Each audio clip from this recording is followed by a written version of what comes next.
The bumper sticker on the back of Scott Wilson's car reads, "This is what the end of gasoline looks like." And what does that car look like? A sleek, sci-fi experimental vehicle, a $100,000 Tesla luxury car? Nope. It's just a Kia Soul, the battery-powered version of the Korean automaker's boxy hatchback. Once the domain of concept cars and hobbyists, electric vehicles are no longer so exotic. And sales are picking up. A record 150,000 of them sold last year in the United States. "It used to be I knew everyone I saw that was driving an electric car," said Wilson, the vice president of the Electric Vehicle Association of Greater Washington, D.C. "Now, I don't. There are about to be a lot more strangers and EVs on the roads, many experts say. Big car makers, big plans. Volvo says every car it makes in 2019 and beyond will have an electric motor. General Motors says the company believes in an electric future. Bloomberg New Energy Finance (BNEF) predicts that in just over 2 decades, EVs will make up more than half of all vehicles sold. Other analysts have more modest expectations.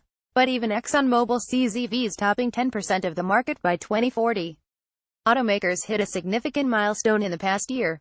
In December, General Motors launched the Chevrolet Bolt, the first car with a price tag under $40,000 and a range of more than 320 kilometers.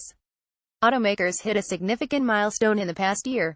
In December, General Motors launched the Chevrolet Bolt, the first car with a price tag under $40,000 and a range of more than 320 kilometers.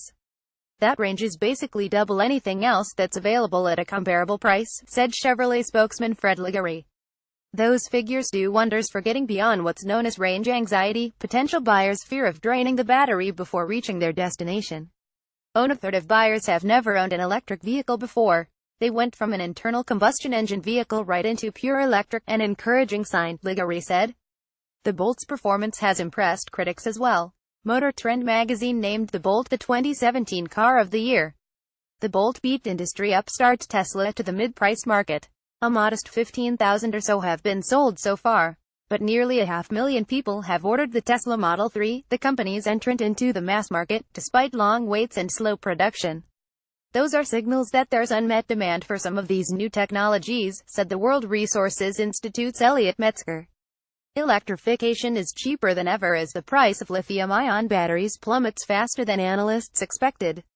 As costs come down, experts are moving up the date when electric vehicles can compete with internal combustion engines on price. BNEF puts that date in the second half of the next decade. We're much further along than most researchers and industry insiders would have projected just 2 or 3 years ago, said Nicoluzzi at the International Council on Clean Transportation. China syndrome. Another reason the industry is moving fast. China. Officials in the world's biggest auto market will require carmakers to meet an electric vehicle quota starting in 2019. Beijing aims to increase EV's share of the market from 1 to 2% today to around 4% in 2020. That's a very large scale up within just several years, Lutzi noted, but automakers say they can do it. The push for electric vehicles is part of the government's plan to clean up the toxic air in China's major cities. Chinese officials are considering a ban on gas and diesel-powered cars. But it's not just China. Pollution concerns in France, the United Kingdom, and India have officials there considering bans, too. In the United States, the Trump administration aims to relax vehicle emissions standards, though state policies will likely complicate those efforts. Without a push from government, experts say electric vehicles will have a hard time making major gains as long as gas prices are relatively low. But as electric vehicle driver, Wilson points out that can change at any time. After the next crisis, when gas is $5 a gallon, then there will be waiting lists for cars like this, he said.